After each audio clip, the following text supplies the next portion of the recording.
So today we will do a bit of, so today we will really start our course in certain sense. And whatever we have done up until now was to give you a primer of methods or technology that we needed to do these algorithms. Okay, so let me start.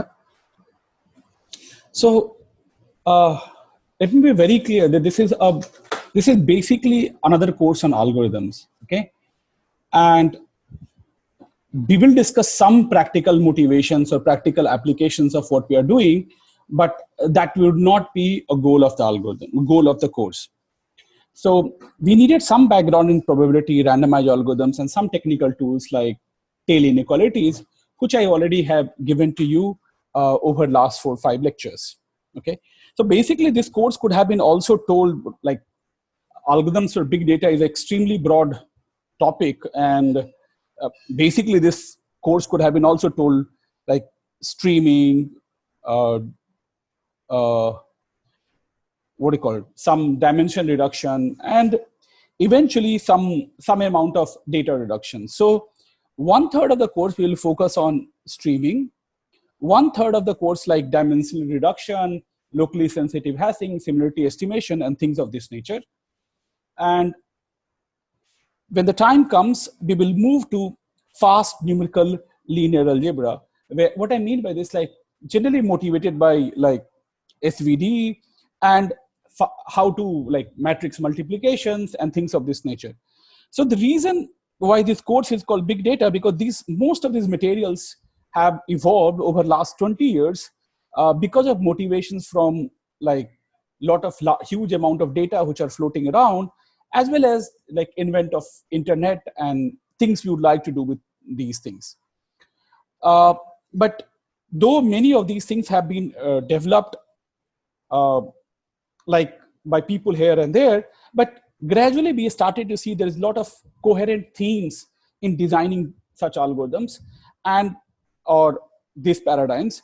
So in this course, we will look at some of these algorithmic methods and paradigms and how these lead to these interesting objects or interesting algorithms.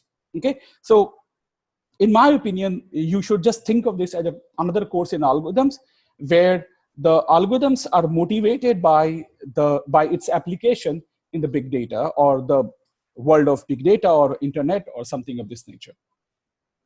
Okay, so as I said, this has a lot of motivation from practical applications, but I will keep myself to my what do you call my abilities as well as my expertise, and that is of theorem proving rather than really trying to venture around, oh, this is applied here or this is applied there.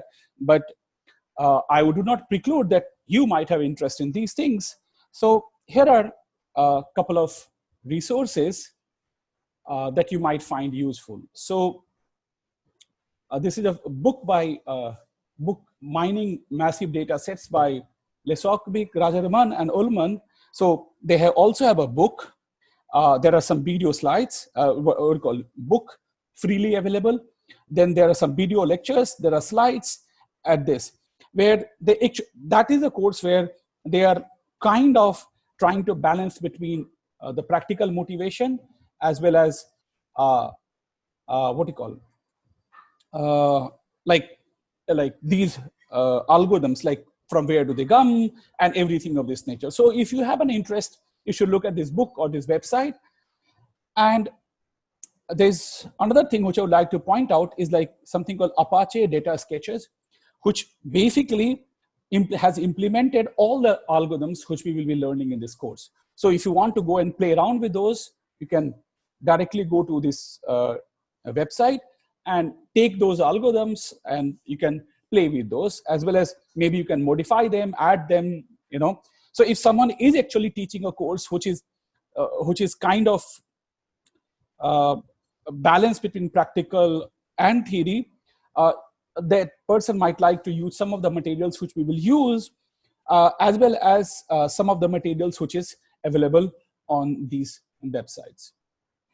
Okay, so that was about that's all that I wanted to tell you about uh, about the course materials and where you can find some of these things. I also have updated my website with pointers to every lecture, as well as I will also put up pointers to the lecture notes, because I'm not making any lecture notes. I'm only giving you slides where if you wish to read in details, you can read those topics in details. Okay, I also have sent you a sheet of assignment, which is not, you're not supposed to say hand me in, but maybe next week, sometimes on Thursday, Friday, whenever if you wish, we can discuss some of those questions, especially the one which was in part 2, just to get a feel how these things work. Okay, so if you have any questions till now, please feel free to ask. Okay. Okay. So as I told you, first 1/3 part of the course will be streaming model. And let me define what I mean by streaming model. We have been talking, I'm sure many of you have seen it before, but let me define it formally for everybody. So what is a streaming model? So the input will consist of M objects, items, tokens, and they are seen one by one by the algorithm. So algorithm has limited memory, okay? Say for B token, so here is, this is how algorithms are, E1, E2, dot, dot, dot, EM, and here is our algorithm, and here is his memory space, okay? And typically in our application, B will be much, much smaller than M. And this implies that we cannot store all the input, okay? And so, and what we would like to do is to compute some interesting functions over this input. So if you recall, so this is not like a Turing machine, you know, in the following sense. Okay, just, okay. Stop broadcast. Okay. So somehow it stopped. Technology stopped, so we have to redo it. Okay.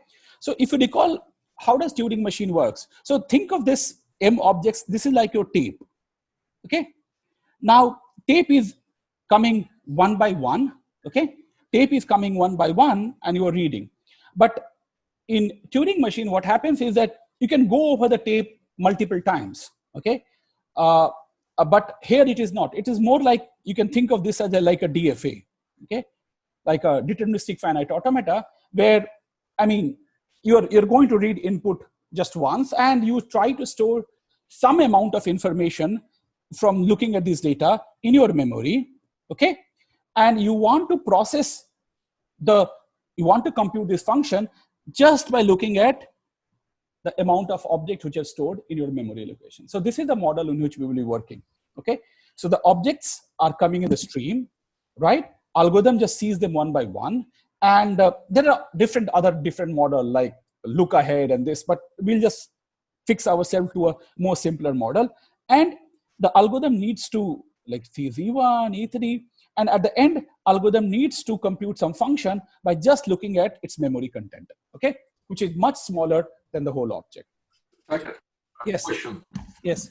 Saket, a question. Please ask. Can you please also comment the difference with online algorithms of the streaming model? Okay. So the difference between an online algorithms is, so the online algorithm is like, here is an online algorithm, okay? So there it is, we do not care about the space, okay? Let me say what I mean by do not care about space. We do care about space, is that, so for example, I want to compute something like say maximum matching, okay? When an edge comes here, I have to make a decision then and there, right? Whether like I have to output the object which I want to keep immediately. It's not that, it's not like think of this way, that in online algorithm, I'm maintaining a partial solution, okay? And I need to maintain that partial solution over the period of this thing. But in a streaming algorithm, I'm not giving you a solution till the end. You get my point? So, okay, so this is a good question. There are a lot of streaming models where you have infinite stream. Yes. Or you cannot wait until the end, right? Or no. The model which we will be working with is a finite memory. Oh, it's finite. Okay. But let me tell you, since you said, I think this is a good point to add few things here. Add pace. Okay. Okay. So as Fedor pointed out, there are three kinds of models we should be understanding. One is dynamic model. Okay. Dynamic model. Okay. I'll tell you what it means. Or there are also a notion of dynamic graph algorithms. That is where it comes from. Okay.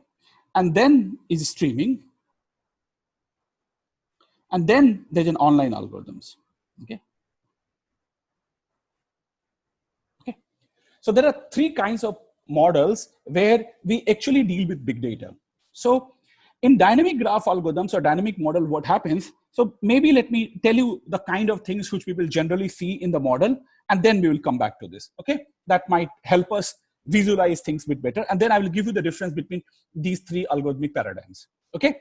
So in a streaming model, as I said, you do not have to maintain a solution completely. At the end of the stream, okay, end of the stream, I will ask you, give me an output of the function by looking at your memory at end, nothing in between. Okay, so let me tell you some general kind of things which happens. So generally in the stream, you will see what is called token also is a number from some range 1 to n. So typically these numbers will be huge. Okay, and there's something called high-speed network switches. So one of the motivations why this big algorithm, big data came. So in internet, you have this switches which see tons and tons of data going, like millions and billions of packets going across this. Okay, there's no way it can store everything. But what you'd like to do is like give you some crude statistics once the data passes through, right? So packets is one good example of streaming algorithm. Like, so your algorithm is this network switches, and the packets which are routing through this is your stream. Okay. And what I want some crude statistics about some of these things. Okay. Or your stream could be edges in a graph. This is called graph streams. Okay. Or if you're interested in machine learning or something of this nature, then it's like a point or some dimensional vectors in some vector space or in the feature space, which are coming across. Okay. Or if you are more in like a linear algebra, then you say, oh, some row is coming, or some column of a matrix is coming to me, and I need to store some rows or some column and let most pass through, and then at the end I will make information. So here are potential objects which could come in your stream, like some numbers or some packets or edges in a graph, point in some feature space, or some row or column of a matrix. So these are the objects which you can see in your stream. Okay. Now let me go back and try to distinguish between, since many of us understand graph algorithm very well, let me tell you with graph algorithms. Okay. And let me give you an example of a concrete example of maximum matching. Okay. So what happens in the online algorithm? So my edges are coming. Okay. And I need to store at every point of time partial matching. So when an edge comes, you decide to put it here or you don't decide to put it here. Then edge goes away, right? So you're storing the information. So this is your online algorithms. Okay, this is your online algorithm. Now, so here, every decision you make partially at any point of time is revocable. Okay. Now let's look at dynamic model. Okay. So now edges are coming. Maybe edges could also be deleted. We'll worry about those. So first of all, edges are coming. I need to maintain a data structure. Okay. And so suppose for the first I edges, it stores a data structure, and I would like to have a query. What is my query? My query is, what is the maximum matching of GI? Right? Okay. Now, you need to return this answer to me quickly. Okay. So, query time, right?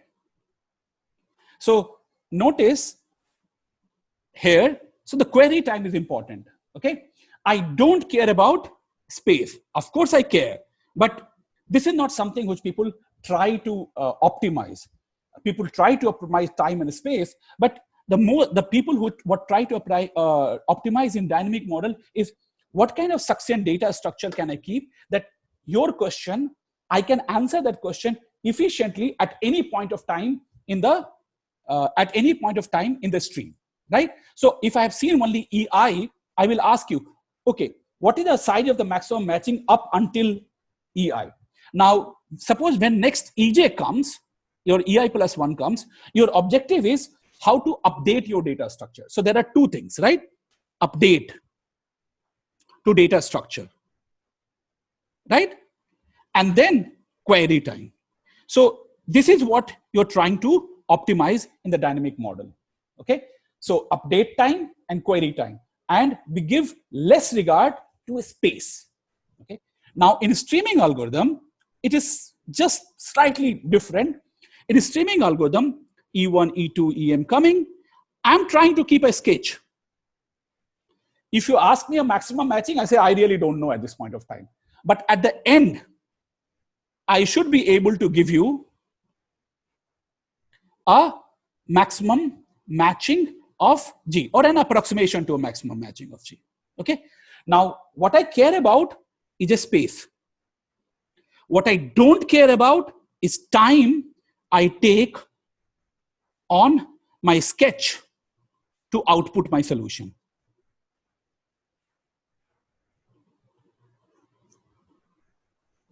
Right? So this is the basic difference between dynamic model and a streaming model. So in dynamic model, I don't care about space, but I care about updating my data structure as quickly as possible.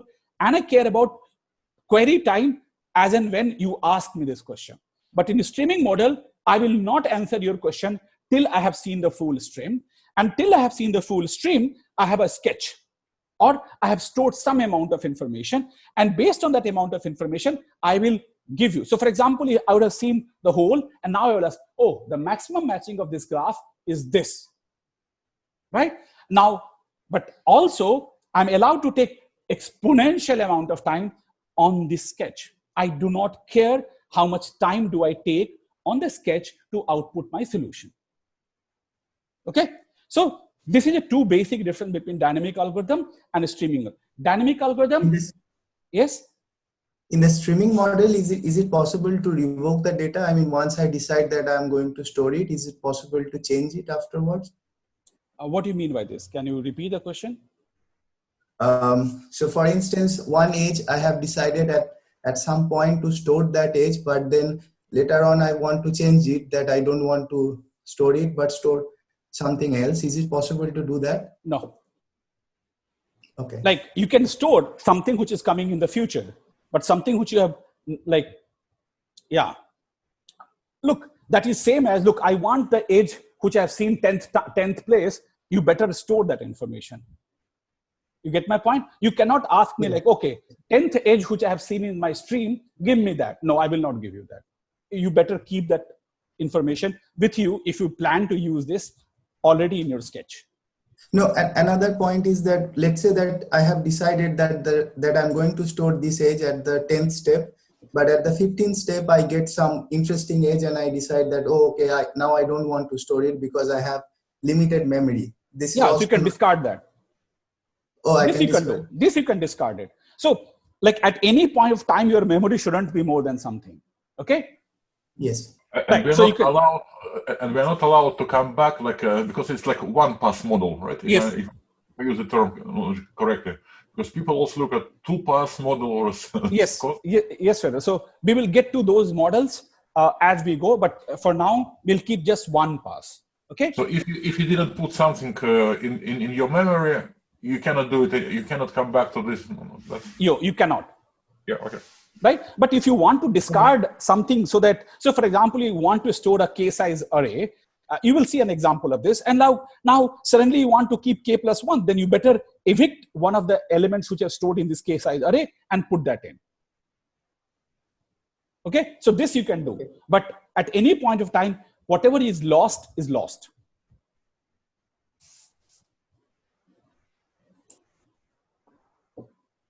Okay. Okay. And as I said, so the difference between online, dynamic, and this, in online algorithm, I don't care about space, but generally what you do in online algorithm is you maintain a property. Okay, you maintain a property in an online fashion. So I want to maintain a property of a maximum matching. Okay, that I will store as a partial solution, right? So I'm not trying to store a sketch or trying to answer any question. I'm just trying to maintain a partial solution at every stage. And if some object is gone, then I like whether to keep this in my partial solution or not is an irrevocable answer. Okay, so that's a basic difference between online algorithms, dynamic algorithms, and streaming algorithms. Okay, any question?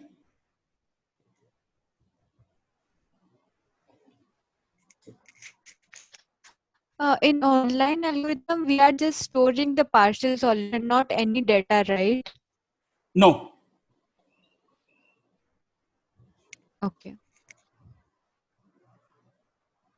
I mean, there are different models of online algorithms also, which allow something of this and that, but let's not go there because then it will require me to give you the particular definition. So for now, we will work with the most crude and basic definition. Okay. Okay.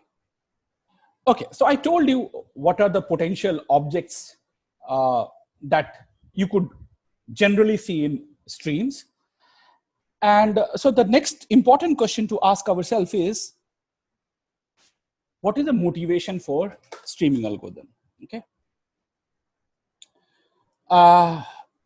So as I told you, already I've explained to you, the second scenario is because of like in network switches or internet, like lots of data are flying around and you don't want to keep them because of the cost, privacy, legal reasons, whatever it is, but you can keep some high level statistics.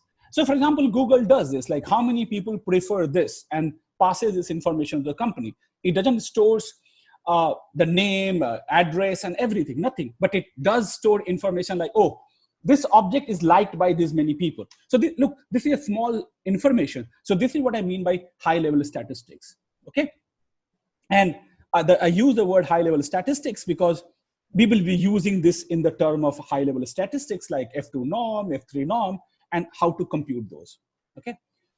One other reason is like, this is maybe the older reason for people to do this, and I will see why, is that if you recall in olden days, what used to happen? You used to have this tape, right? Tape, which are long, but it is very slow to, access them. So what people used to do is like make one or two passes on this, and keep small information in the main memory. So you want to avoid as much sequential information as possible. So because this is slow, and so this is why the notion of RAM and normal memory came into picture. But when the time grew, the question of memory just went out of this. So the first one became very that didn't become a reason, but this was a reason for people to study these objects in already in late 80s, and I will give you some examples in a minute. Another example is like now most of the data that's stored on different machines, and one machine cannot send one data to another, like because these data are generally big. So what they exchange with each other is like small sketch or small amount of data. And this is what leads to the notion of sketching, right? That I have a big data, I have small amount of information or the sketch, which I pass on to the other algorithm or the other machine, okay? So these are three main motivation to study streaming model. And so this also has connection to distributed computing. And if you do this like read-only memory algorithms and so on and so forth. Okay, okay. So next. So streaming model, I mean, I think the oldest paper which people cite or people found is this paper by Munro and Peterson about selection and sorting with limited storage. Okay, it appeared in Fox 1978. And so what was this paper about? The paper was like, okay, fine, you want to select and sort, and you want to use as small auxiliary space as possible, right? And this was generally motivated by that, okay, like going to memory, the main memory is difficult. So why don't we keep something in fly in a small random access memory? Okay, so this was their motivation to study this. We will see this algorithm. And then came Robert Morris. So what was this Morris algorithm? We'll see in the next lecture about counting large number of events in a small register. So this guy was in the Bell Lab, and at those point of time, either you had a 8-bit register or maybe some 16-bit register. And all that he wanted to count is that, imagine, you have E1 to EA, these things are going, and all he wanted to count was number of events. Number of events, or what you call number of tokens. That's it, right? So if I have n tokens, how many bits do I need?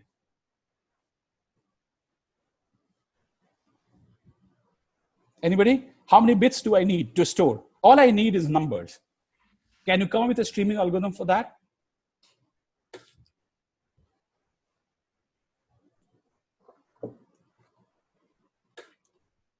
Okay, so you just keep a log n size counter, and whenever new element come, just increment the counter,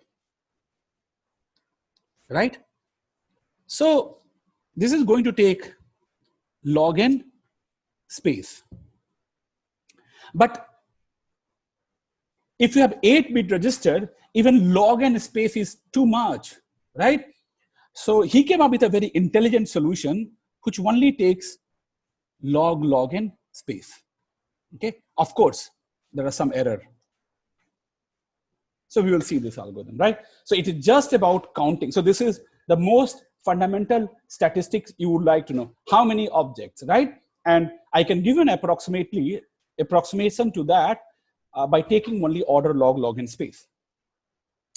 Okay. And then there was a 2 paper by Mishra and Grice, who founded repeated elements in a string, gave a very good algorithm. And there were other paper by Fazula and Nigel in all these in 1985. But actually, the field took off from this classic paper of Noga Elon, Yossi Matthias, and Mario Szigeti, who said the space complexity of approximating the frequency moments, and it appeared in 20th Stock, and for its contribution, this paper also got Gödel Prize in TCS. Now, here's a very nice story about this. So how did these people come up with? So in 1996, Matthias had some kind of relation to Amazon. No, I'm not Amazon, Walmart. Okay, and Walmart had tons and tons, terabytes and terabytes of data. But algorithms were so slow at that point of time that if they wanted to get some information from those data, they needed to use like some supercomputer or supercomputing power, which was not easily available, or they were expensive. Okay, so all they were interested in is some core statistics which they can get from these terabytes of data. And that is, Matthias provided them some algorithms to do that.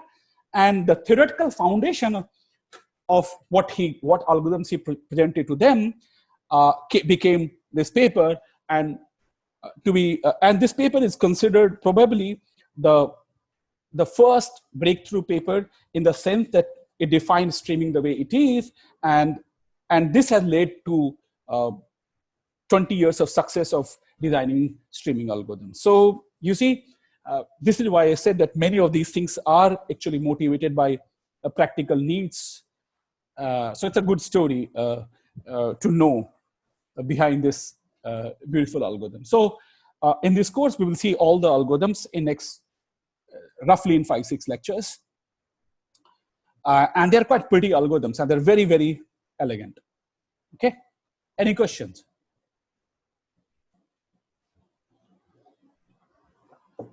Okay, so streaming. So the two objects which will go hand in hand in our setting is approximation and randomization. So what are the trade-offs between memory size, accuracy, randomness, and other resources? So these will be some basic or fundamental question which we will try to address. So what is an ideal situation? Okay, so in ideal scenario, we would like to compute some quantity of interest in as little space as possible and deterministically. Okay, this is the most, because I mean, yeah, we like randomized algorithms, but they can make some error on some inputs. Okay, so we prefer deterministic algorithm over randomized algorithm, and for sure, and we like to take as small amount of space as possible. So look, ideally, if I have an M item stream, I don't want to store all the M items. So this led to there's another area called sublinear algorithm, where you are allowed to take only M to the power 1 minus epsilon space. Okay, not. So for example, order M, root M is very good for us. But the best kind will be like order polylog M, because even to do small counters, you need some log M bits. Right? So you can formally show that you at least need some log M bits. So we allow polylog M bits. So these are like best kind of algorithm, best kind of space requirement.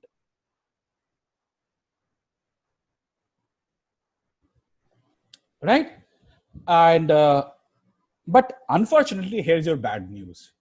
Okay, for even very simple problems, strong lower bounds, like essentially linear space, if one wants exact answer. So if you're looking for an exact answer, then you can come up with that okay, you need, say, order M space or omega M space, right?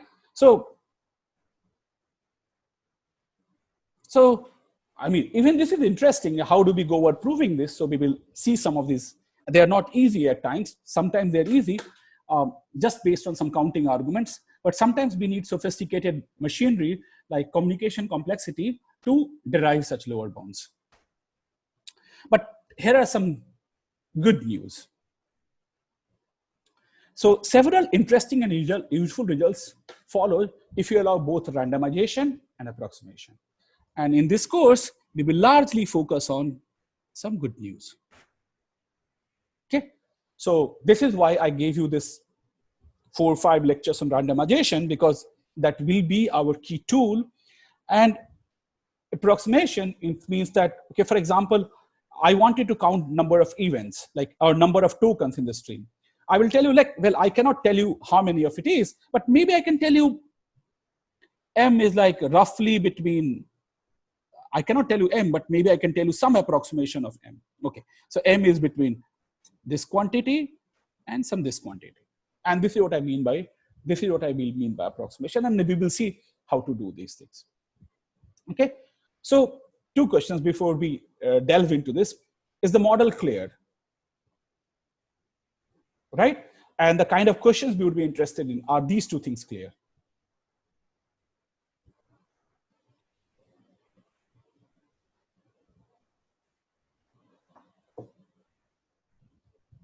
No questions?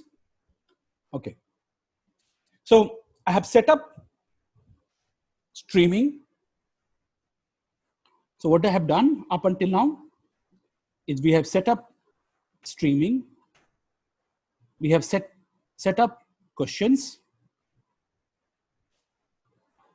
And now I'm going to give you some primitives to do these things. Okay, some primitives to do these things. Okay, I have done some of these primitives before in the lecture, because I was doing randomized algorithm, but I will give you in one go how these things are there, just for understanding sake. Okay, so random sampling is a very powerful and general tool in data analysis. Okay, and we will see several variants and applications. So generally, how does it works? We pick a small random set is from large set. So you see randomization is here. Okay, and then estimate quantity of interest on S instead of entire data set, and we then analyze release on sampling strategy, sample size, and estimation algorithm. Okay, so your analysis will rely on what your sampling strategy was, what was the size of the sample, and your estimation algorithm. Okay, can you give me one example of sampling that you see in real life all the time?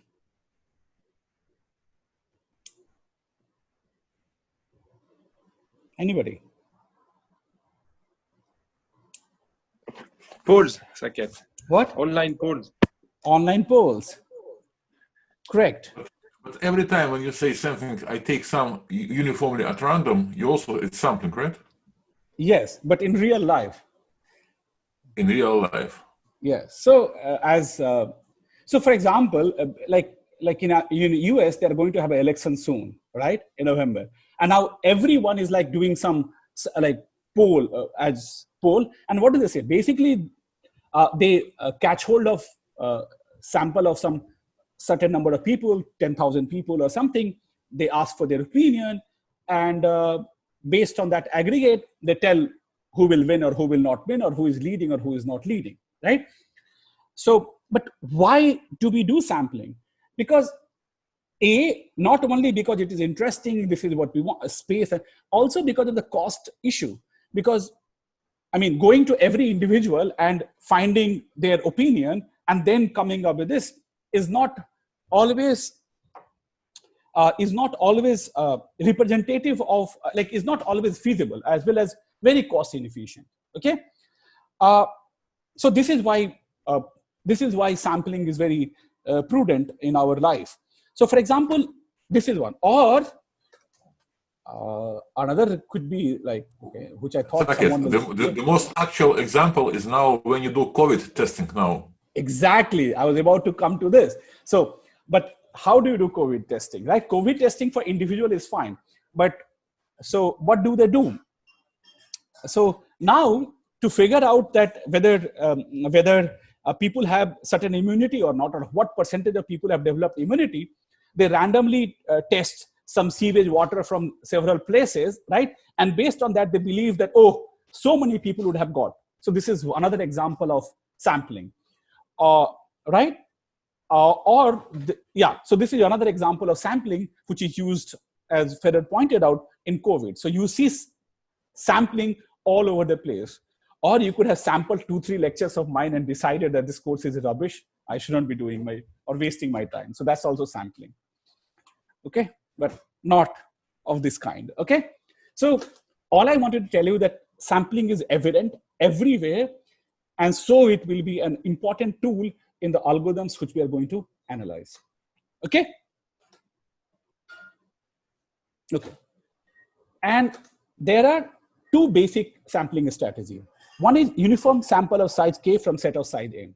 So there are two things you should know. Something is called with replacement, means what is meaning of this, that you pick a uniformly random number I in M and repeat independently k times. Okay, same element can be picked multiple times because, okay, you're not throwing away. So I have 1 to M, I picked up one guy uniformly at random, then picked up another guy uniformly at random, but from this. So basically, how many such choices are there? M power k such choices are there, and you want to pick one of these choices with probability 1 over mk. But one word which you will always hear is without replacement, which generally tends to be more difficult to analyze in randomized algorithms compared to with replacement. But in most cases, it doesn't matter. Like, this is much easier to analyze than this. So people generally tend to do with replacement, although in algorithm, it is good enough to do without replacement. And analysis doesn't, like running time analysis, so they are too close to each other to make much sense. So with replacement means I have all k side set, and you want to pick one of these sets uniformly at random. So you want to do this with m choose k. So with replacement and without replacement. Okay? Any question? Please keep ask question. I mean, please don't feel shy. Okay. So this is something which we saw, but let me see if you've done my homework. Okay. So how do we pick a single uniform sample without knowing length of stream in advance? Okay. So first, let me ask a question.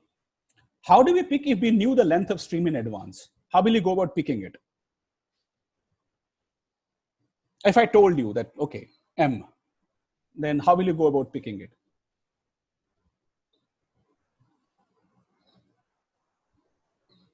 Anybody?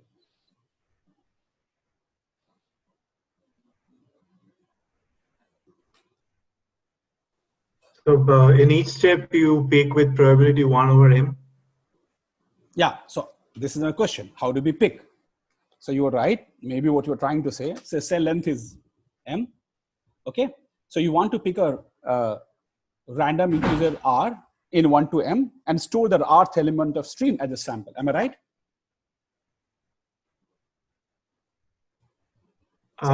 Yes. That's what I meant. Great. Okay. So this is a very nice, simple strategy. But the difficulty starts to arise. We're making a big assumption. Okay. And the big assumption is algorithm has access to random numbers or random and bits. But in most cases, in practical applications or real life, we actually have generally access to random bits. We hardly have an access to random numbers. Okay. So in next 2-3 slides, I will tell you how to probably we can make all kinds of uniform sampling just starting from the bits. Okay. So this is a digression which I will take because it is important for us to once and all understand, because if someone wants to implement these algorithms, this is how you go about implementing it. So suppose algorithm has access only to random bits. What I mean by this, so, and that also uniform random bits. So I can give you 0 or 1 with probability half. This is what access you have, right? Like, or in other words, you have an access to coin toss. Okay. And now how one can choose a random integer r in 1 to m?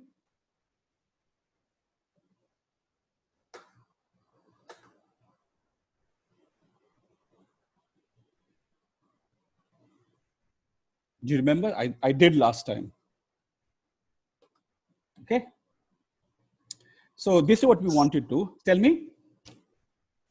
You just pick the bits. What? Like you just pick all the like log m bits that you need. Yes. And then you stop when you have a number between 1 and m. Exactly. So this is what is called rejection sampling. Okay. So the reason why I use this, it's important to know this terminology because this is what is used in data sciences and all this.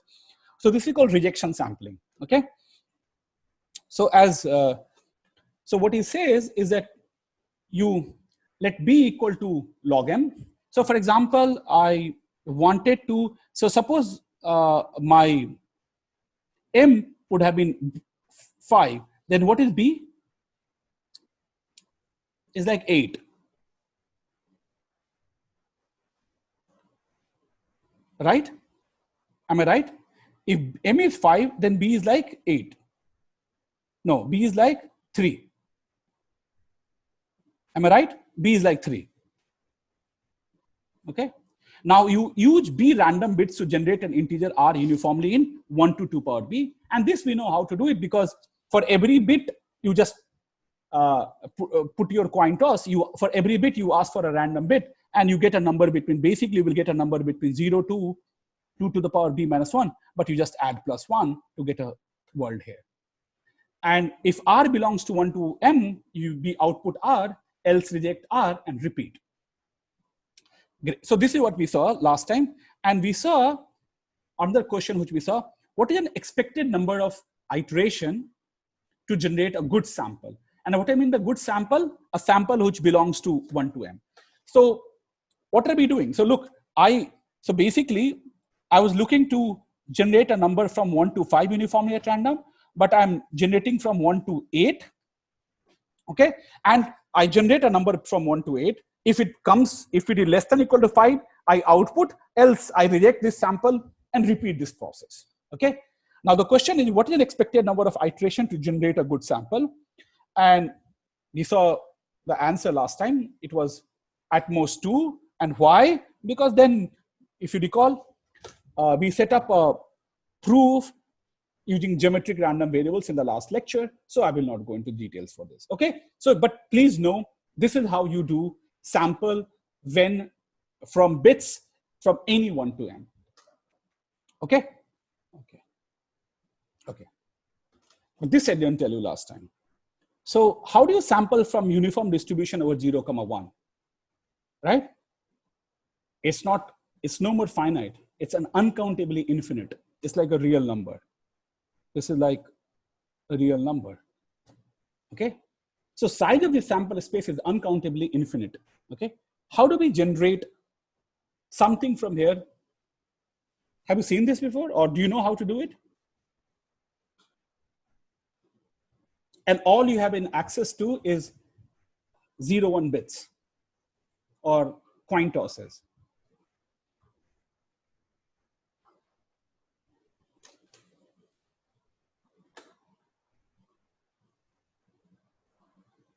Okay. So typically what happens is that we want a finite amount of precision. We do not want like really 1 over this. And to achieve this, what we can do is, let's first understand what is called binary representation of fractional values. So basically if you have 0.z1, z2, z3, ... then z1 is a position for half, z2 is a position for 1/4, z3 is a position for 1/8, and so on. Okay. So for example, what is 0.101 in this setting? So at the first place you have half, second place is 0, so 0 into 1/4, and the last place is 1/8. So 0.108 as a binary representation is 5 over 8. So whereas 0.0011 is like 1/8 plus 1/16, so 3 over 16. So what I mean by for b bits of precision, so your omega is basically 0.z1 to zb, where each zi is in 0, 1. And what is the probability of being omega is 1 over 2 power b for all w in omega. Now do we know how to generate this omega?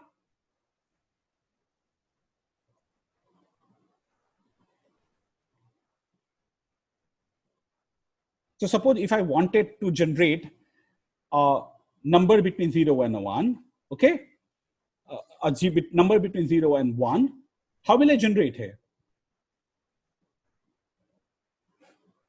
Like, which is b bits of precision? Can we do that?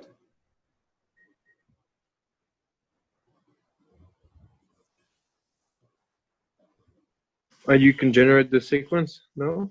Yes, now you can generate your sequence. This is it. So we use b random bits to generate an integer r uniformly from this, right? And what do you need to do after this? Stick 0 in front, no?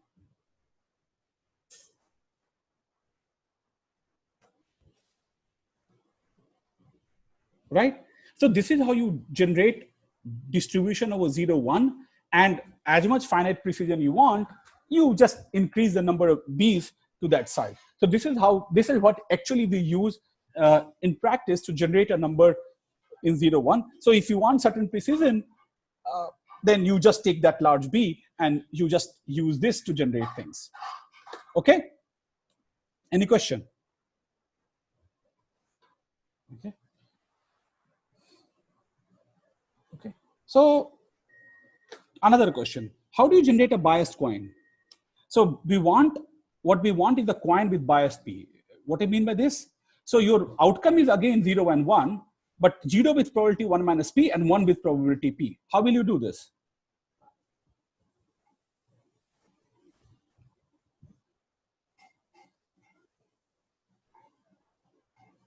Any idea?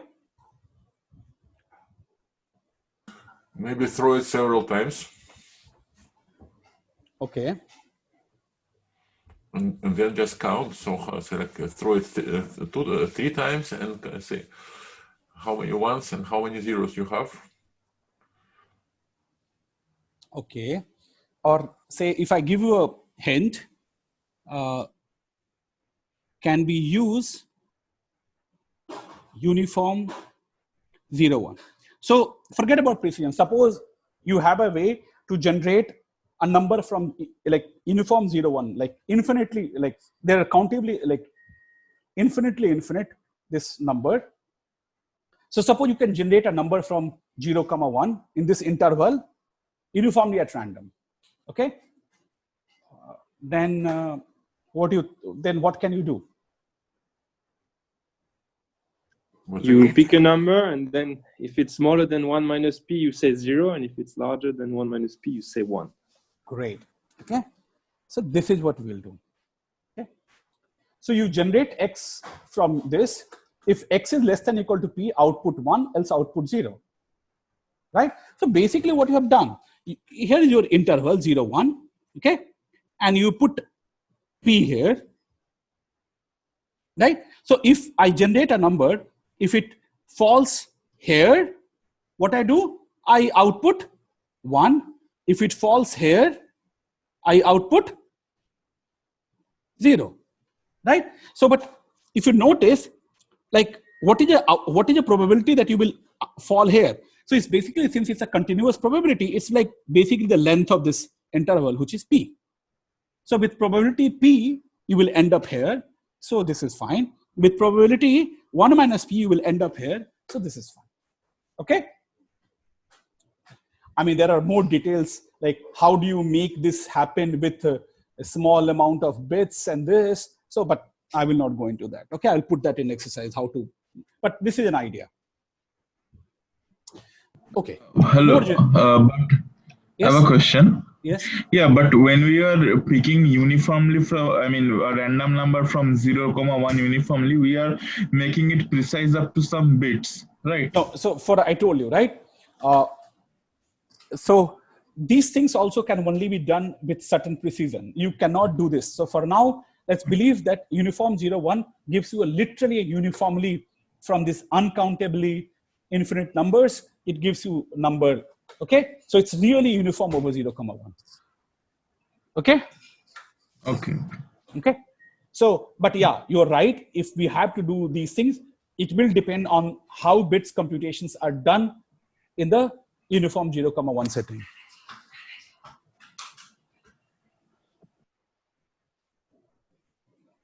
Okay. Okay. So now I want to do an arbitrary discrete distribution. Okay. So your omega is W1 to WK, and probability of omega I is Pi. Here Pi is a non-negative and sum to 1. Okay. How are we going to generate this space? Like, but omega is finite, like W1 to W, there's some finite. How will we go about doing this? You can pick a number between 1 and K. Okay, and then?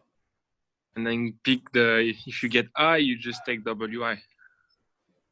Oh no, you want different probabilities. Sorry. You have to generate WI with probability PI. Right? So we can just use the previous, like extend the previous idea to get things, right? Like how?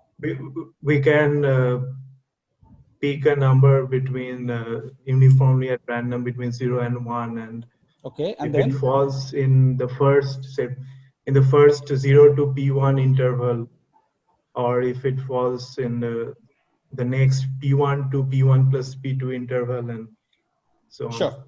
You're right. So this is what we're going to do. So this is completely correct way. So here's an example of such space like die at k equal to 6, and you want to do P1 to Pk is 1 over 6. That's my mistake. And you're right. You generate x from uniform 0, 1. So for all I into k, I check x is in which range. Or it is greater than P1 to like sum of Pi minus 1 and Pi to Pk, then output Wi. Okay. So basically what we did, as pointed out by Cyan, is that we made k buckets. So we have divided 0, 1 into k bins, right? So first bucket is like P1, next bucket is P1, P2, next bucket is sum of this number, and here P3, P4, P5, and Pk. So right, so this is one bucket, this is one bucket, this is one bucket. So you made k buckets, and whichever bucket your number falls, you do. And since the difference between them is like Pi, right? It is really uniformly distributed over that particular interval, which is Pi. Okay? Question?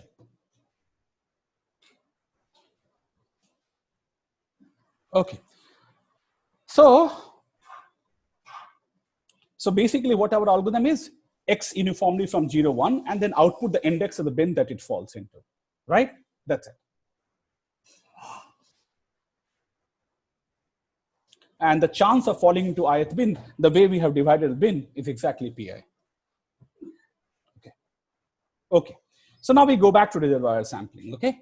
So we took this detour to understand how to generate objects using just random bits. Now, how do we pick a single uniform sample without knowing length of stream in advance, right? So this I have told you, this algorithm. So here's an algorithm. And S is null, M is 0, and while stream is not done, so basically what is happening is as E1, E2, ... EM. So I see E1, I put this into this, and then I put E2 with probability half, then I put inside probability E third, and last with probability 1 over M, okay, in the place. So this is what I'm doing. So now we are doing a biased coin that is head with probability 1 over M. Now you know how to make biased coins, okay? And then we did this analysis, which was simply that what we wanted to say that if M is the length of the stream, then the output of algorithm S is uniform.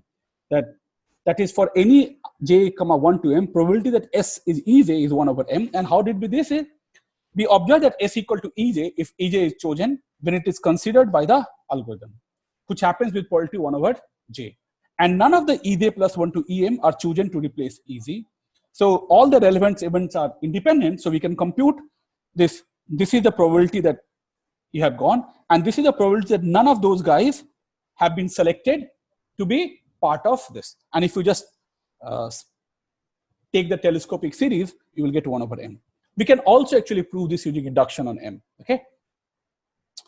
Okay, but now, so reservoir sampling with k samples. And the reason why I'm telling this, because all our algorithms which will use samples need to run this algorithm.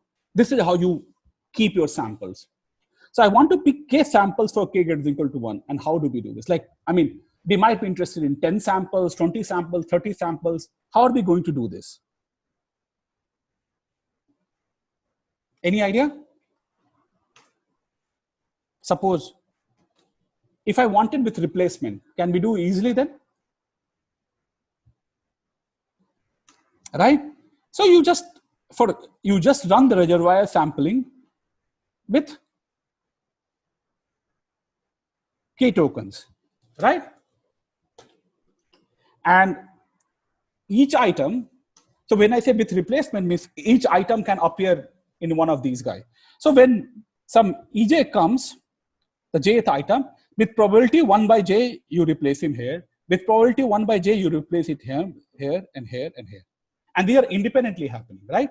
So probability that some particular element has gone here, right? So you fix some entry, like now EA, EB, EC, ED, whatever. Now, what is the probability that EA goes into the first location? Is like 1 over M. What is the probability that EB goes into the second location? Is 1 over M, because they are independent. 1 over M, 1 over M. So it is 1 over m power k. So if all we needed is like with replacement, then you basically run reservoir sampling with k independent locations. Okay. Okay. And you just run this algorithm. Okay. But without replacement, so did you understand the algorithm for with replacement, right? We are running the reservoir sampling with not one variable, but with k variable. And each time an element comes, I replace him to each of these locations with probability 1 over j if it is jth element in my stream. Okay. But without replacement is a bit more trickier. And this is what we saw in an algorithm, like at least I gave this algorithm without analysis, is the following. So you maintain an array of 1 to k. And now when an element comes, okay, some new element comes, em. So for the first k element, you just put that into the stream, right? So if m is less than k, sm is em, right? So first k element, you just go and put them into your s. Now, when other element comes, you choose a number from, so some mth element come, you choose a number from the range 1 to m, okay? And if r is less than or equal to k, you go and replace that element with the new element, okay? So this is what is happening. So do you understand the algorithm? Here I have k locations, new element come, I generate a number between 1 to m uniformly at random. If that number comes that, oh, here, then I place him here and I evict him here, evict. So this is what algorithm does, okay? It evicts the location and goes and go forward. And at the end, we are going to output this S, okay? And so your exercise was prove the correctness of the algorithm. I'm sure none of you have tried. Have you tried? By induction, Saket, it's not so hard. Because you have to show that at every step, every element has the same probability to be in it. And so when you add one new element, then the probability is right, and then you just compare to the rest. I mean, and then the rest is so okay. So let's just go slowly. So so let's go slowly. What William said, I have left. Okay, I hope that someone would have done that. So okay, so what are you trying to say? So suppose here is our S, okay, at the end of the, and here is your, say, A1, A2, AK, okay? And you want to say that probability that S equal to A1, A2, AK, like something which you have, is equal to 1 over M choose K. Am I right? This is what we would like to show. Is that correct, William? Yeah, I mean, you can say that, but okay. I just care about the probability that one element is inside one of these K places. That's it. So what you care about, let's say, so what you are saying that for all E, probability that E is in S is equal to, say, K over M? Yeah, precisely. Okay, so let's prove this and let's then tell me why does it imply, okay? So let me rephrase what William said. What he says is that, look, at end of the process, every element of my stream has an equal probability of getting inside the sample. Am I right? Or, okay, this is what he wants to prove. And then how does he going to get from here to here? We'll worry about him. We'll ask him later, okay? So let's prove this. So suppose what happens? So here's my location. So suppose E is like some EJ, okay? And here it is. So now, what is the probability when this guy comes? What are you doing? You're going to uniformly at random create an index in 1 to j, right? So what is the probability that this guy goes into the S? So that is going to be equal to K over J. Am I right? And now, and what else needs to happen? So let's try to understand what is happening. Okay. So here is my location. Here my EJ. EJ decided to go here, okay, to one of these locations. And from EJ plus 1 onwards to EM, no one occupies the place of EJ. So now EJ goes inside with probability K over J, right? And this location is not allowed for this. Every other thing is allowed. So because if EJ plus 1, whatever I stored comes here, I don't care because they don't go. But if it goes here, it should avoid this spot, right? So it is 1 minus 1 by J plus 1 times 1 by minus J plus 2, so on and so forth, 1 minus 1 over M. Am I right, William? Yeah, okay, you can see it like this, but yeah. I'm just trying to do computation for everybody, okay? Which is equal to K over M, right? I mean, this is one way of proving it. I'm not saying this is the only way of proving it, right?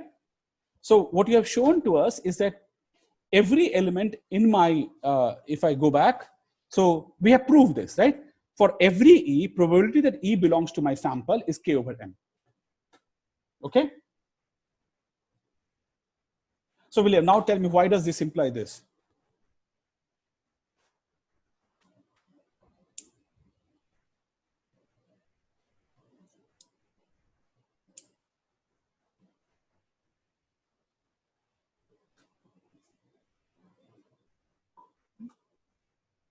Okay, so let me give you intuition what is happening, okay? So basically what we would like to say, look at the following process, okay? Every element can go into my sample with probability K over M, okay? So suppose it has gone, now you delete this object. So when you delete this object, the memory location has also decreased by 1 and the number of objects has also decreased by 1, right? So now if I would have done the same way, would have run the algorithm, then it would have got K minus 1 divided by M minus 1, so on and so forth. But this is an iterative process. But we are not doing this. We are doing all these things plugged together in one go of the algorithm. Okay. So I guess you can fix one element and then you do the conditional probability, I guess. Yes. Okay. So let me do there are several ways of proving this. Okay. Let me give you a proof which I think is a bit more easier to understand. Then I will give you this conditional probability, so please keep this in mind. This is a very good way of doing this. Okay. So what I'm going to assume, as everybody says, is just apply induction. Okay. So what I'm going to do, so suppose I have seen some I elements. Okay. Then whatever you are stored, suppose this is F of size K, then for every X subset of I choose K, okay, for every X element of I choose K, probability X is equal to, S is equal to X is equal to X, it's a 1 over I choose K. So this is I want to prove this using induction on I. Okay. So now what is your base case? If I is less than equal to K, then your base case is I equal to K. And in the base case, this is fine because what we have done. So I have only seen K elements and all those K elements are inside my S because of my algorithm, right? For the first k elements, we put them inside the S. So for the I equal to k, probability X equal to S is equal to 1 over k choose k, which is equal to 1. So this is fine. Okay. Now, suppose I have now, so this happens with inductively. Now I want to show this for I plus 1. What I want to say that at the end of I plus 1 step, for all x element of I plus 1 choose k, probability f equal to x is 1 over I plus 1 choose k. Okay. Now, how do we go about proving this? Let's prove this. Okay. That page.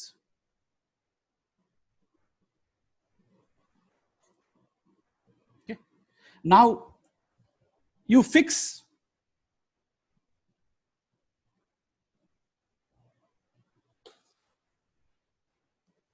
what is it?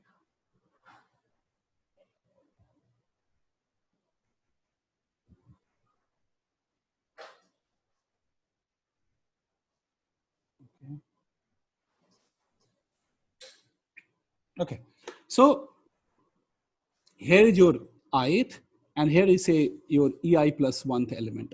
Okay, now you have an x, set x, okay, which is an element of I plus 1, first I plus 1 choose cases. So you have two choices. Okay, either I plus 1 does not belong to x, or ei plus 1 belong to x. Now let's try to understand what is the probability in this case.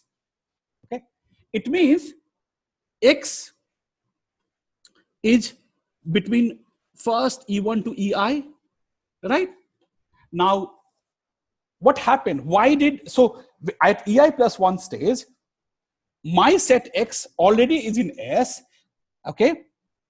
X is equal to S is equal to x, and EI plus 1 does not get into S, right? So what is the probability of this? So well, S equal to x, by my induction hypothesis, this is going to be 1 over I choose k. And what is the probability that EI plus 1 does not get into S? The probability, so what is it doing at that point of time? At that point of time, it is choosing a number uniformly at random, right? It is choosing a number uniformly at random from 1 to I plus 1. And okay, it is choosing a number uniformly at random from 1 to I plus 1. So it should not choose the k number, right? So probability of does not get into S is 1 minus k divided by I plus 1, right? And if you do this computation, so what is this? This is like I factorial, k factorial, no, sorry, k minus I factorial by k factorial, and this is I plus 1 minus k, is it? Times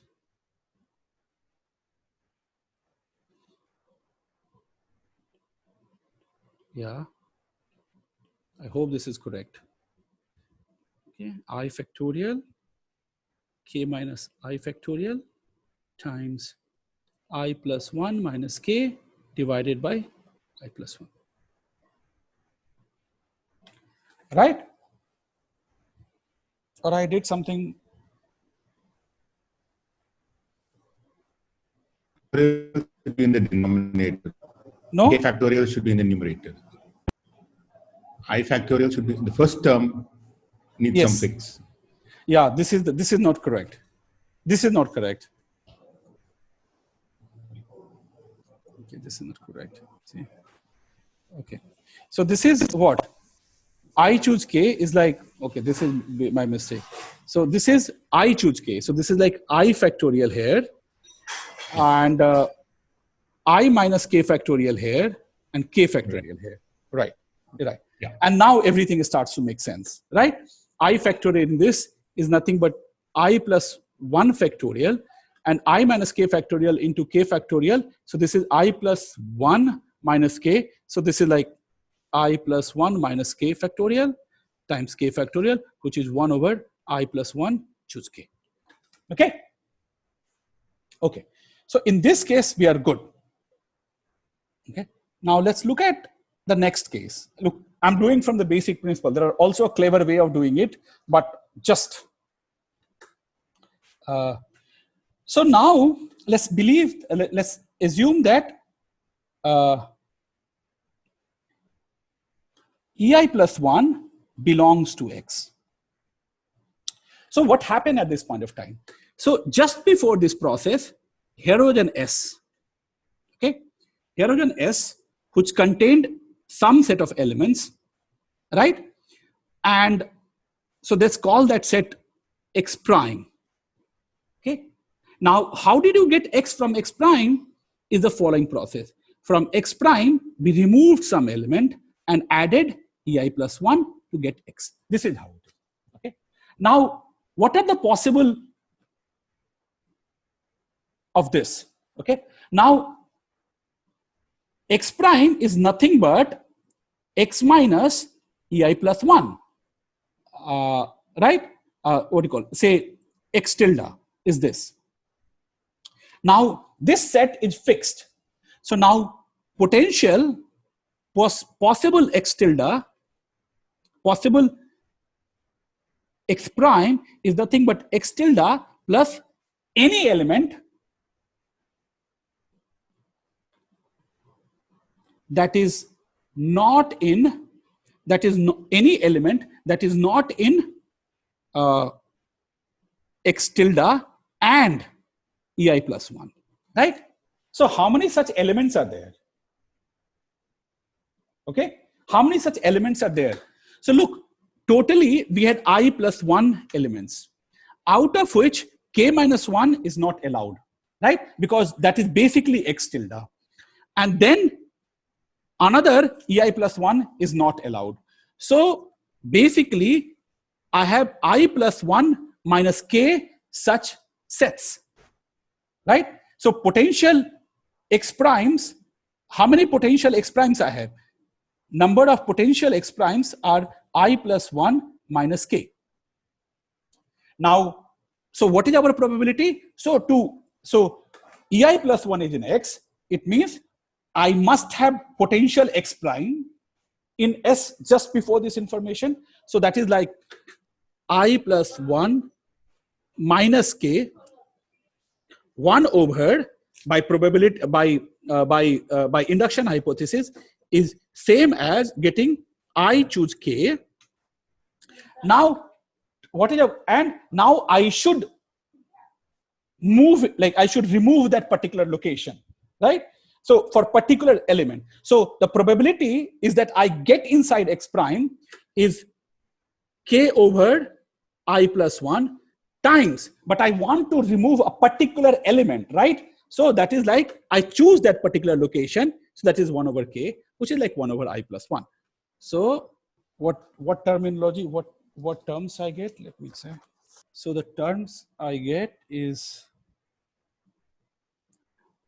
I plus 1 minus k 1 over I choose k times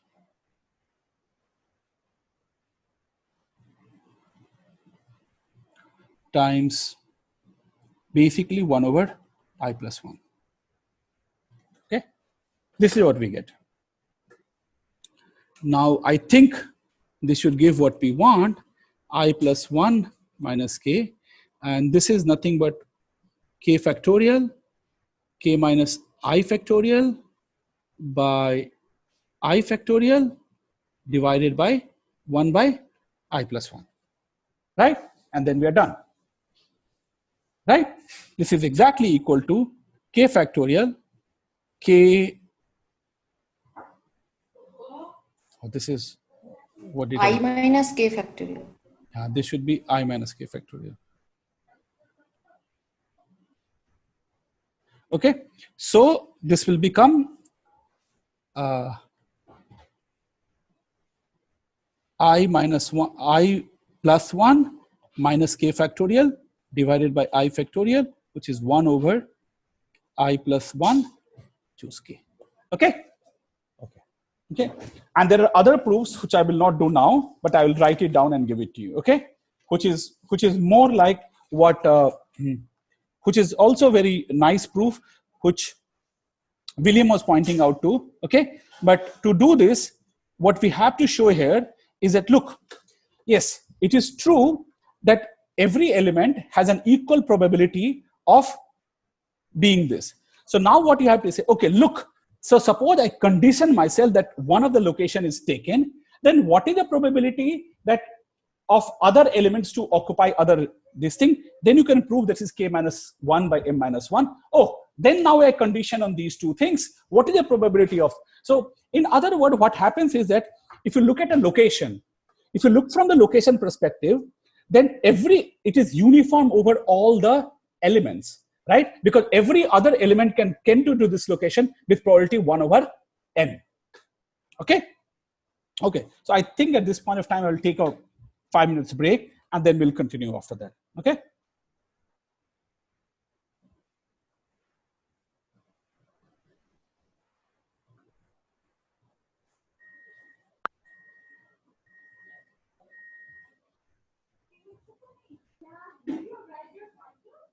Okay, there is another algorithm which people do for sampling without knowing the end is the following.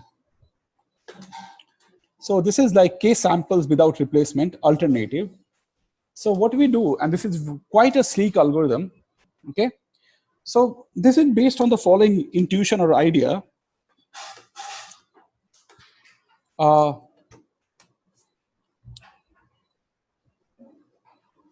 So suppose you had n numbers. Okay, so before I read out this, suppose you had n numbers, A1, A2, okay, AN. So what I do is that I generate something from uniformly at random to each of these guys. Okay, so I generated some numbers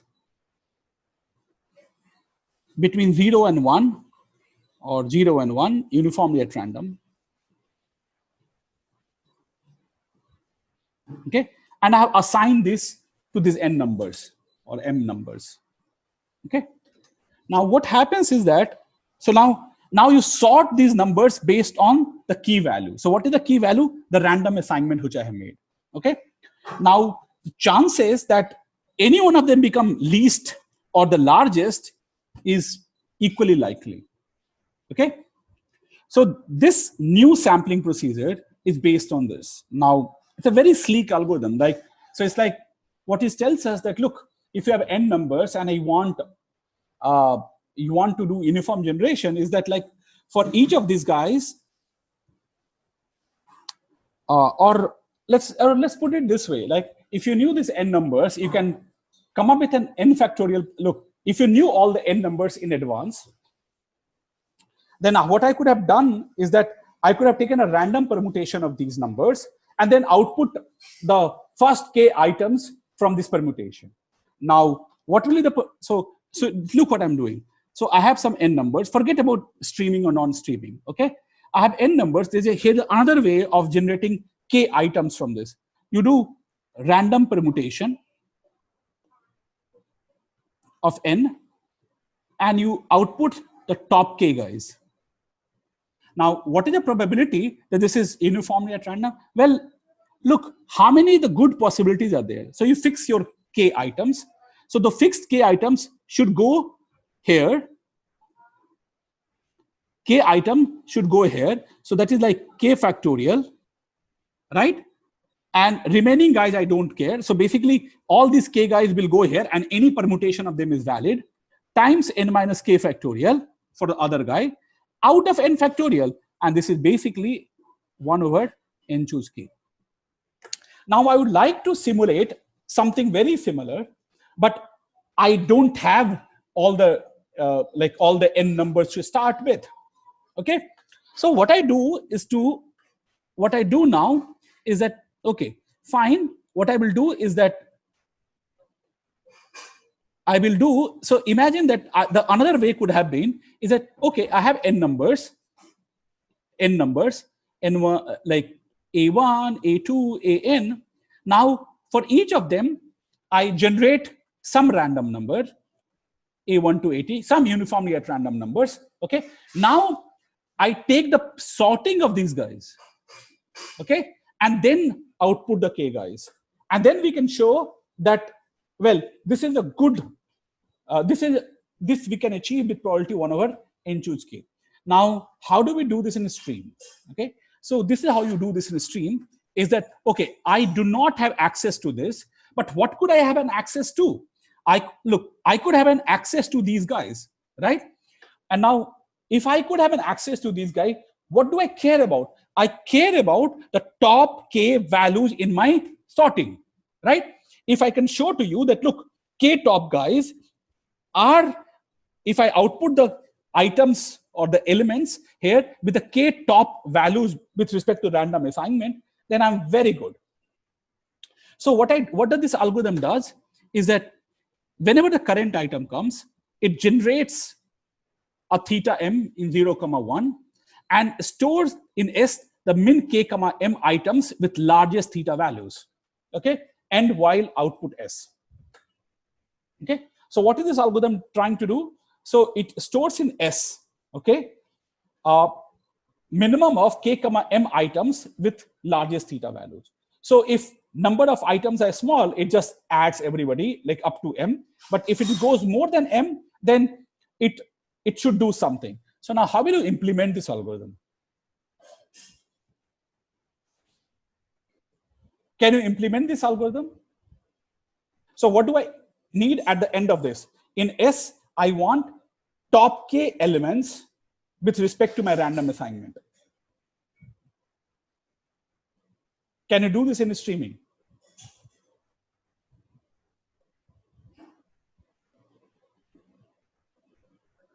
Anybody?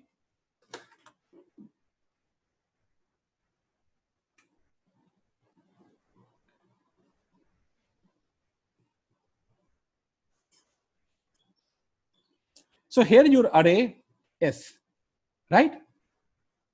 Now for EM, I have generated theta M, right?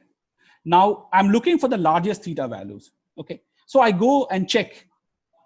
Are you am I larger than you? Am I larger than you? Am I larger than you? Am I larger than you? If it is not larger than anybody, definitely this guy is smaller than all this. So as an inductive hypothesis, you can, or an invariant, what we are doing is that I'm going to store K top items of objects which I've seen so far. Okay.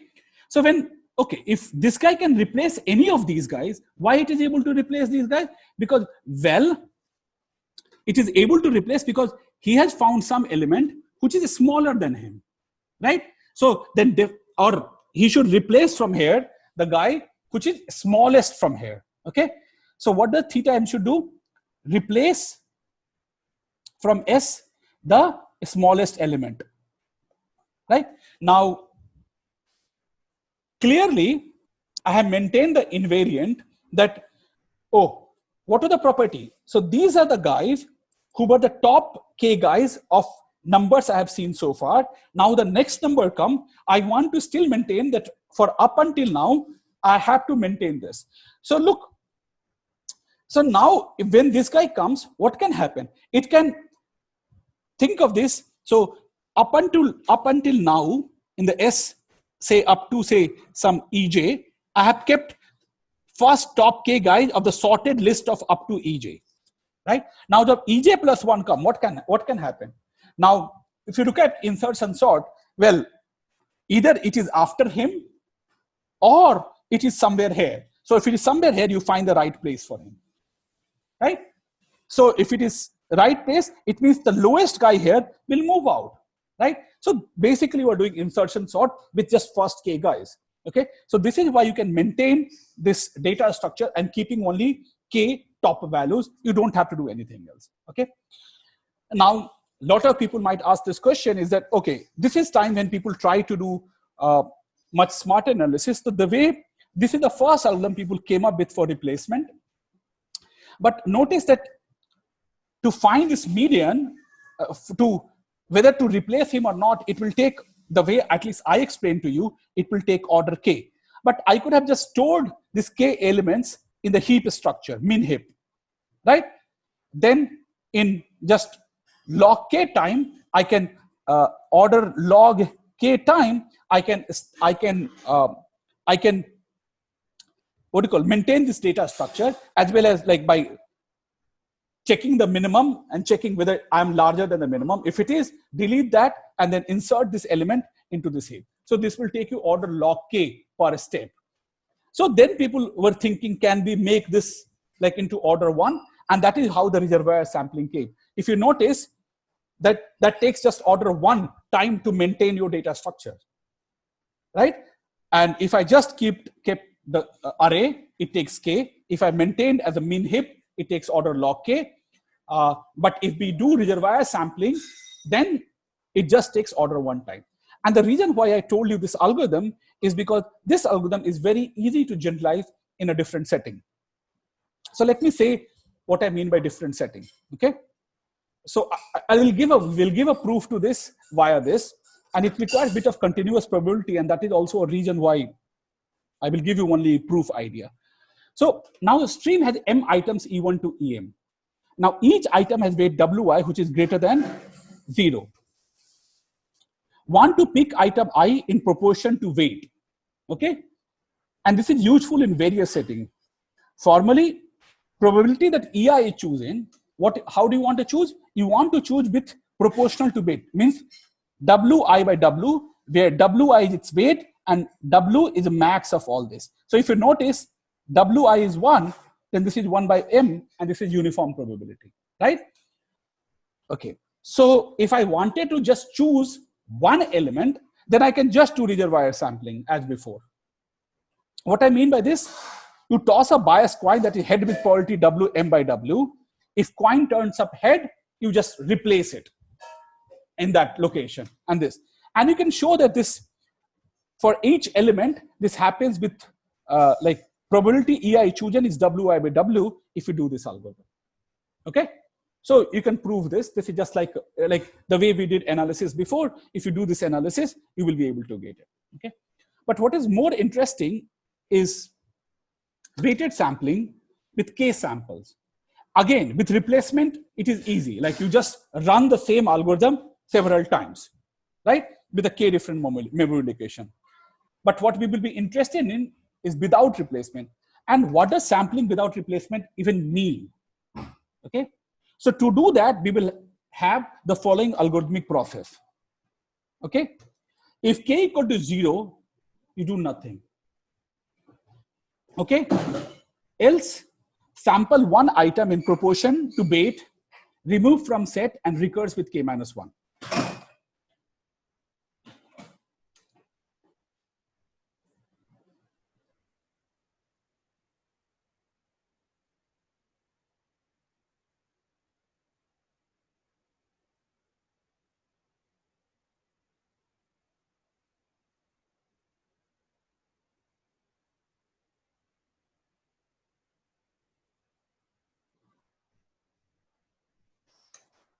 Okay, so I'll provide an algorithmic process to do this, which is like if k equal to 0, you do nothing. Else you sample one item in proportion to weight, remove it from set, and you recurse with k minus 1. What is the meaning of this? Is basically that you have chosen an element with proportion to Wi by W, you delete it or remove it, and now from the remaining W minus Wi, you choose another element proportion to its weight. Okay. Now, how to implement Everman streaming without knowing full sequence in advance? And had a very clever algorithm. It came quite late in 2006, I think. And what you do, so this is a generalization of the algorithm which we saw just now. Okay. So again, you choose an element theta I between 0 and 1, and you define a new weight function. which is proportion to, so Wi prime is proportion to theta I 1 over Wi. Okay. And now you sort your items in decreasing order according to Wi prime values, and you again output the first k items from this sorted order. Okay. So what have you done? So for whenever a number comes, element comes, you choose a number in the interval 0, 1, theta I. You define a new weight function Wi, which is by taking this number and raising it to the power 1 over Wi. You sort them according to these Wi values and output the first k items from the sorted order. And suppose this is an offline algorithm. You can make this in streaming as before, as I told you, like you are keeping this heap for these elements. And when you get this theta I, you compute this weight. If this weight is, if the smallest weight is smaller than this, you remove it and you put it inside. So we can just implement whatever algorithm I told you before, even in this setting. So what I'm going to show to you, the following lemma, okay? So for j between 1 to m and xj bit is theta I 1 over Wi, then the probability that xi is max of xa is Wi by W, okay? So for every Wi, right, for every xi, the probability that it is max of all these xi is Wi by W. So if you are talking about just one element output, then this is perfectly fine. Okay, but so for assuming lemma, let's try to give an intuition why picking top k values among x1 to xm is same as picking in sequence without replacement due to independence in the choice of theta I values, right? So look what happens. At each time I choose a theta I uniformly at random from this. It doesn't depend on what I have previously chosen or not. So essentially, formally, what I need to show to you that given that xi is largest, what is the probability that xi prime is second largest? Then we can show, like just by playing around with conditional probability and the fact that these guys are independent, that it is Wi prime W minus Wi. So if you prove this, then you are done because you chose the first guy with probability Wi over W. Second guy you're going to output by probability Wi prime by W minus Wi because it's the second largest given that xi is largest.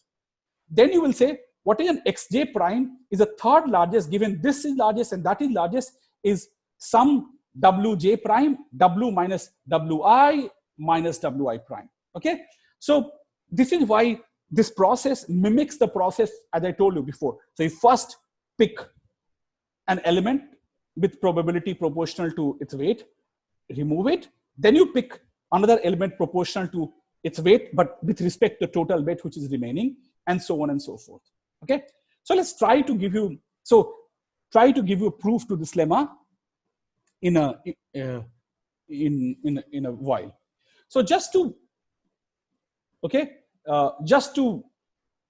let's prove a slightly simpler claim. Okay, just for intuition. So I have two independent uniformly distributed random variable over 0, 1. And x1 is r1 to the power 1 over w1 and x2 is r2 to the power 1 over w2, where w1, w2 is greater than 0. Then I want to show to you the probability that x2 is greater than x1 is w2 divided by w1 plus w2.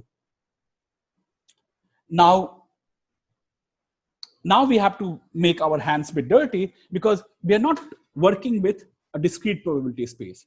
0, 1 and this random variable is like what is called uniform probability space. Okay. So suppose x is r to the power 1 over w, where w is greater than 0, is a fixed. And what did we choose? We chose r uniformly at random from open interval 0, 1. So there's a notion of what is called cumulative density function. What is the meaning of this and a density function? So and note that x belongs to 0, 1. Can you tell me why x belongs to 0, 1? Look, what is the range of x? X is r to the power 1 over w. R is some element comma 0, 1. So whatever power you will take, this will belong to 0, 1. Okay, so this gives us bound on the, so now, so density function is called fx, which basically is given by fx of t as a function of t, as t changes. So probability that x is less than or equal to t, okay? But what is x? Is r to the power 1 over w. So probability that r to the power 1 over w is less than or equal to t, which is that probability r is less than or equal to t power w. So as I told you, right, what is the probability that r is less than or equal to t power w? Well, here's your 0, 1, 9, right? So what is an interval where this happens? So it is an interval where of length tw. So this is your probability distribution.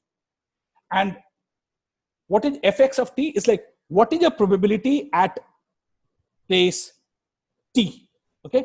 Which is given by, or what is the probability function? Which is given by, so this tells you what is the probability which is x less than or equal to t.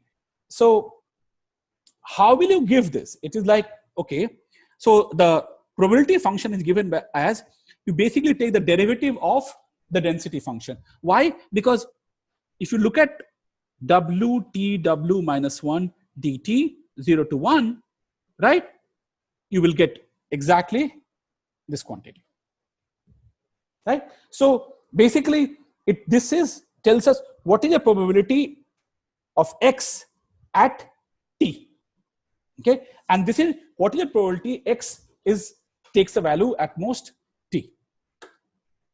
So now how are we going to prove this claim? So this is a little bit of tricky. So think of this way. Okay. So suppose xt takes a value between, say, t plus dt, right? And so I don't know what this is. And so I can write this that x2 takes the value between t and delta t, and x1 is less than or equal to t. Okay, so I want to compute probability. So what is this? So this is nothing but x2 takes the value between t plus delta t, and this t ranges from 0 to 1.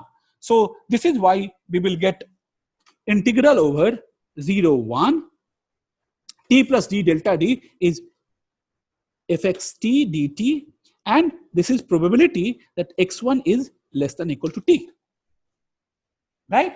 So what is probability x1 is less than or equal to t? This is given by fx1 of t, and this quantity x2 takes the value between this is given by this, and this value what it can take is over any of the, like any of the small little delta region. So you, okay, so if I take this, x1 can take anything value less than this. Now you take integration over 0, 1, which basically tells, well, the range of t as we go from left to right, okay? So now what was fx1 of t? We computed that this is nothing but t w1, and what was fxt dt? wt t wt minus 1 dt. And so if you compute this, this is like t w1 plus w2 minus 1 dt. And so if you integrate this quantity, you will get w2 divided by w1 plus w2. Okay. So now, given that for 2 items we can show, we can generalize this to all other things. So what are we interested in? We are interested in what is the probability that xi is max. Okay. Well, what is xi is max? So again, here your interval. I say, okay, xi takes a value between t plus t dt here. Okay. And everybody else takes the value which is less than here.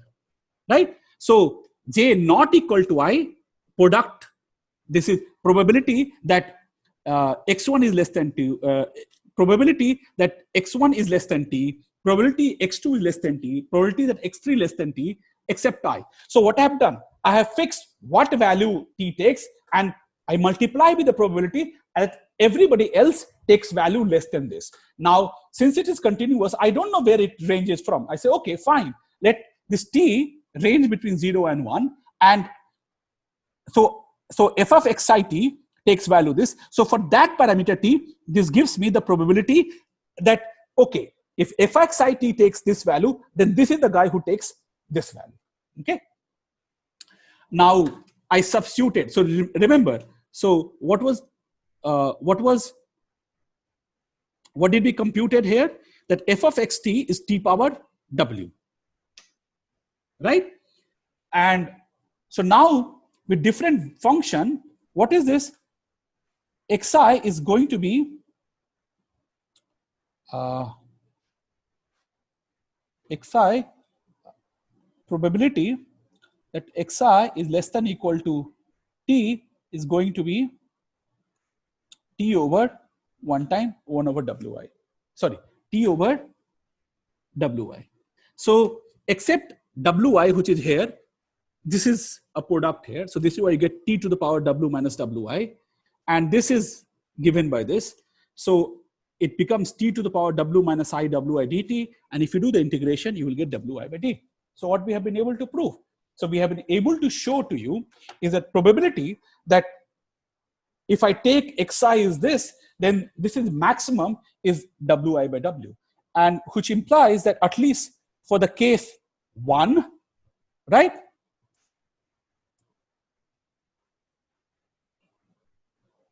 Where, right, if you just had one sample, then you can just substitute wi equal to, wi is like, or what do you call, when you just have one sample, then this is exactly equal, right? Because it is max of all this you're returning, and anybody has equal opportunity of becoming max with probability wi by w. And then to show, once you show this using conditional probability, you can prove this and so on and so forth. Okay. So even if you did not understand the proof, it is important for us to understand the algorithm, that these are the ways which you can generate K samples. Okay. One was like on the way, we decided to pick something inside my storage S, and in other, we generated a random number, and based on the random number, we decided to, so based on the random number, we decided to, sort them and then take the top K values from this. Okay. So I think with this, I will end today's lecture.